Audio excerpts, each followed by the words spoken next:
अस्सलाम वालेकुम तमाम देखने वालों को। मैं हूं इरफान हैदर। कल की वीडियो जिन्होंने देखी मैंने आपको पेश की, बता दिया था कुछ बड़ा होने वाला है। सऊदी अरब और पाकिस्तान का मुआहदा बिलाखिर तय पा गया। इस मुआहदे की तफसीलात क्या हैं, क्या क्या है, और आसान लफ्जों में अगर बात की जाए तो इस मुआहदे के फवायद क्या होंगे पाकिस्तान को।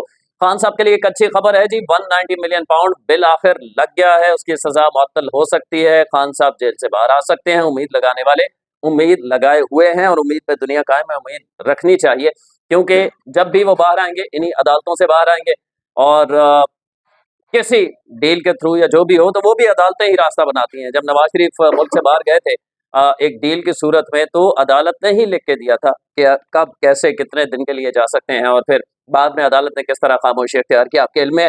इसके अलावा भारत का, जहाँ सऊदी और पाकिस्तान का इतना बड़ा मुआहदा हुआ है, स्ट्रेटेजिक मुआहदा, दिफाई मुआहदा, वहाँ भारत कैसे चुप रह सकता है। भारत ने भी इस पे सरकारी तौर पर अपना रद्द-ए-अमल दे दिया है, ये भी आपको बताऊंगा। स्टॉक मार्केट में भी बड़ी जबरदस्त तेजी आज देखने में आई है। सबसे पहले बात कर लेते हैं, इससे पहले कि मैं खान साहब के हवाले से आपको बताऊं कि उनको एक वाहिद केस है। मैं बारह अपनी वीडियोस में जिक्र करता रहता हूं, 190 मिलियन पाउंड, जिसमें 14 साल उनको और 10 साल बुशरा बीबी को सजा हो चुकी है।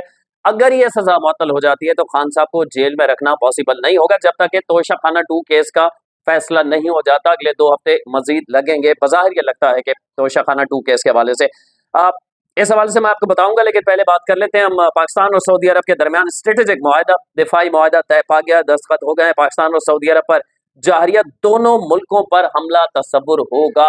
ये एक अहम पेशरफ्त है। पाकिस्तान हरीमैन शरीफैन के तहफ़्फ़ुज़ में सऊदी अरब का पार्टनर बन गया है। दूसरे लफ्जों में इसे यूं भी कहा जा सकता है, क्योंकि सऊदिया पे किसी किस्म की जारियत वो पाकिस्तान पे जारियत तस्वुर होगी, और पाकिस्तान पे किसी किस्म की जारियत वो सऊदी अरब पे जारियत होगी। माजी में बहुत सारे लोग इस पे तनकीद भी कर रहे हैं कि देखें, ज़ाहिर है उनका ताल्लुक एक खास मखसूस जमात से है। वो जब इतनी बड़ी कामयाबी पाकिस्तान को मिली है, तो अब उसका काउंटर वो ढूंढ नहीं पा रहे कि इसे किस तरह हम गलत साबित करें। तो वो कह रहे हैं कि जी किराए के फौज और किराए के लिए हम उनकी हिफाजत करेंगे। माजी में ऐसा होता रहा है, लेकिन ये बराबरी की बुनियाद पे मुआहदा है। अगर आप मुआहदे को पढ़ें, जो SMDA है उसे आप पढ़ें, तो उसमें ये नहीं लिखा हुआ कि सिर्फ सऊदिया की मदद के लिए पाकिस्तानी फौज जाया करेगी। पाकिस्तान की मदद के लिए अगर भारत या कोई खुदा न खास्ता मुल्क हम पे हमला करता है, तो सऊदिया नहीं आया करेगा, या माली तौर पे या अ, ब किसी भी किस्म के जंगी साजो सामान तैयारों की सूरत में वो पाकिस्तान की मदद नहीं करेगा, ऐसा नहीं है। दोनों मुल्कों पे फर्ज हो गया है इस दस्तखत के बाद कि एक मुल्क पे हमला, दूसरे पे हमला तस्वुर होगा। और इस पे ज़ाहिर है सबसे ज्यादा तिल मिला कौन रहा है? सबसे ज्यादा परेशानी इजराइल को है, भारत को है। भारत का रद्द-ए-अमल भी आ गया, मैं आपको बता दूंगा। और इसके अलावा एक और तबका है पाकिस्तान के अंदर जिन्हें प्रॉब्लम है, वो आप बेहतर जानते हैं। तो अब इस मुआहदे के बाद अब वजीर आजम शहबाज शरीफ जो है वो लंदन के लिए रवाना हो गए हैं। 4 रोज वहां कयाम करेंगे, और वहां इस मुआहदे के बाद कुछ और चीजें, वो जो कहते हैं ना लंदन प्लान, खान साहब कहा करते हैं, उस किस्म का कोई और प्लान बनने जा रहा है, कुछ और बातचीत होने जा रही है, क्योंकि जनीवा में मौजूद है नवाज शरीफ साहब के वजीर आजम, और वो लंदन पहुंचेंगे। शहबाज शरीफ लंदन पहुंच रहे हैं आज, और कुछ अहम मीटिंग्स होने जा रही हैं, और मुमकिन तौर पर ये मीटिंग्स खान साहब के हवाले से हो सकती हैं कि उनसे कैसे जान छुड़वाई जाए। क्या उन्हें जेल में ही मजीद रखा जाए, या मुल्क बदरी के कोई कानून, कोई तरीकाकार ऐसे वजह किया जाए, और अगर मुल्क बदरी उनकी की जाती है, तो फिर वो खुद अगर नहीं भी जाना चाहते, तो जिस तरह 97-99 में 12 अक्टूबर के coup के बाद नवाज शरीफ को मुल्क बदर किया गया था जबरन, तो उस किस्म की मुल्क बदरी अगर होती है, तो फिर कौन उनकी गारंटी लेगा कि वो वहां से बैठ के कुछ नहीं करेंगे। ये तो है मामला भारत की जानिब से जी।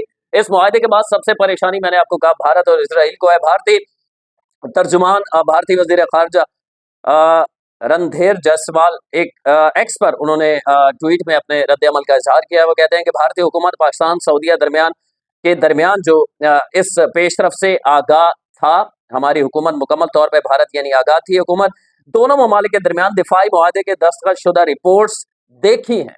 वो ये भी दावा कर रहे हैं कि जो दस्तखत शुदा रिपोर्ट्स हैं वो भारत ने बैठ के देख ली हैं। हुकूमत भारत अपनी कौमी सलामती के साथ साथ खित्ते और आलमी इस्तेहकाम पर इस मुआहदे के असरात का जायजा लेगी, और भारत अपनी कौमी सलामती और मफादात के तहफ़्फ़ुज़ के लिए पुरअज़्म है। अब इसमें कल से, जब से मुआहदा हुआ है उसके बाद से भारतीय मीडिया पर आप जाएं और सुने उन्हें, तो ऐसा लगता है जैसे वो खबरें नहीं पढ़ रहे, मातम कर रहे हैं। तो मातम कैसी सूरत हाल है, क्योंकि अब इतना आसान नहीं होगा पाकिस्तान के ऊपर जिस तरह रात की तारीकी में शब खून मारा था और फिर उसका किस तरह मुंह तोड़ पाकिस्तान ने जवाब दिया था। तो अब इस किस्म का भारत सोचने से पहले उसके 10 दफा ये सोचना पड़ेगा कि अब सिर्फ ये पाकिस्तान पे हमला नहीं होगा, ये सऊदीया पे भी हमला होगा। और इसके साथ साथ ये कि जो मुकद्दस मकामात हैं उसमें सिर्फ सऊदी अरब की सिक्योरिटी थी, अब पाकिस्तान को ये जिम्मेदारी मिल गई है इस मुआहदे के बाद। तो ये कितनी खुशकिस्मती की बात है कि पाकिस्तान उन मुकद्दस मकामात जो आलम इस्लाम के लिए सबसे मुकद्दस तरीन मकामात हैं उनकी हिफाजत की जिम्मेदारी इस वक्त पाकिस्तान के पास है। तो ये इतना बड़ा एजाज है जो किसी सऊदी अरब के अलावा किसी अरब कंट्री को नहीं मिला, पाकिस्तान को मिला है। तो इससे भी जितना इस पर फख्र किया जाए वो कम है, क्योंकि बहुत बड़ा एजाज मिला है। माजी की अगर हम बात करें तो नवाज शरीफ जब वजीर आजम थे उनको भी ये प्रोटोकॉल नहीं मिला। किस तरह 5 तैयारों ने, जंगी तैयारों ने प्रोटोकॉल शहबाज शरीफ को दिया, 21 तोपों की सलामी दी गई।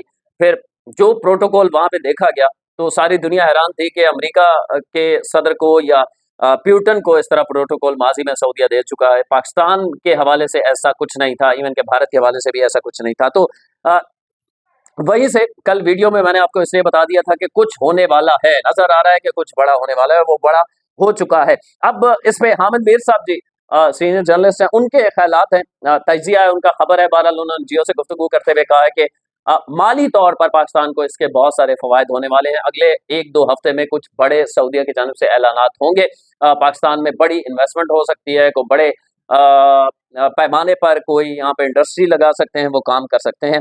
लेकिन ये प्रपोजल जो होगा किस सेक्टर में कितना काम हो सकता है, ये जाहिर है पाकिस्तान को ही देना होगा। आज ये स्टॉक मार्केट, आज जो सऊदीया का मुआहदा हुआ उसके बाद 1700 पॉइंट्स का एक जबरदस्त इजाफा हुआ है और 1,58,000 की तारीख की बुलंद तरीन सतह के करीब आज पहुंची है स्टॉक मार्केट। आ जाए आखिर में खबर, कोशिश होती है कि वीडियो जो है वो ज्यादा तवील ना हो, लेकिन फिर भी 10 मिनट से ऊपर मामला चले जाते हैं। 190 मिलियन पाउंड केस, वो वाहिद केस जिसकी वजह से खान साहब इस वक्त जेल में है। ये केस अगर इसकी सजा मुअत्तल हो जाती है तो लास्ट जो हियरिंग थी उसमें मैंने आपको बताया था कि जो सलमान सफदर साहब हैं पीटीआई के इमरान खान के वकील, उन्होंने बाकायदा ये कहा था कि अगर इस सारी मुतफरिक दरख्वास्त जब उन्होंने दायर की थी इस्लामाबाद हाई कोर्ट में कि हमारा 190 मिलियन पाउंड केस की दरख्वास्त क्यों नहीं लग रही, क्यों नहीं सुनी जा रही, इसमें मुतफरिक दरख्वास्त में उन्होंने कहा था कि अगर इसके बावजूद, इस सारी आज की मशक के बावजूद अगर फिर भी हमारा केस नहीं लगता तो ये सारी मशक ला हासिल होगी। और इसके बाद रिपोर्टर से जो मेरी वहां पे मौजूद थे बात हुई तो उनका कहना था कि जज के चैम्बर में भी बाकायदा सलमान सफदर गए थे और उन्होंने कहा था कि केस का फैसला, हमारी दरखास्त का फैसला कुछ भी करें, एटलीस्ट आप केस सुने तो वो सुनवाई हो गई है 190 मिलियन पाउंड केस के बुशरा बीबी और इमरान खान के। ये केस जो है 25 सितंबर को समाअत के लिए मुकर्रर कर दिया गया है। तो इस केस में अगर बरियत हो जाती है, क्योंकि यह दरखास्त ये नहीं है कि 190 मिलियन पाउंड केस में जमानत दी जाएगी, दरखास्त ये है कि इस केस में 190 मिलियन पाउंड केस सजा मुअत्तल कर दी जाए, बरियत दे दी जाए, सजा खत्म कर दी जाए। तो 25 सितंबर को ये लग गया है। चीफ जस्टिस सरफराज डोगर और जस्टिस आजम खान पर मुश्तमिल डिविजनल 2 रुकनी बेंच बन गया है। अब ये केस के समाअत 25 सितंबर को होगी तो कोई बड़ी डेवलपमेंट हो सकती है। आया इस दरखास्त को रद्द कर दिया जाएगा, इस दरखास्त पे दोनों तरफ से दलाइल सुने जाएंगे, मजीद ये मामला आगे चलेगा या सजा मुअत्तल हो सकती है। इसके साथ साथ एक और केस है तोशाखाना 2, जिसमें कल मैंने आपको तफसील से बताया था बड़ी गवाही आई है। जो खान साहब के दौर के मिलिट्री सेक्रेटरी थे उन्होंने किस तरह क्या क्या बताया वो सारी डिटेल मैं पिछली वीडियो में बता चुका हूं। तो जब तक उस केस में खान साहब को सजा नहीं होती, बुशरा बीबी को नहीं होती, अगर ये सजा मुअत्तल हो जाती है तो खान साहब को मुमकिन नहीं होगा कि मजीद जेल में रखा जा सके। वीडियो आपको कैसी लगी कमेंट्स में हमें जरूर बताया करें। अगली वीडियो तक के लिए अल्लाह ने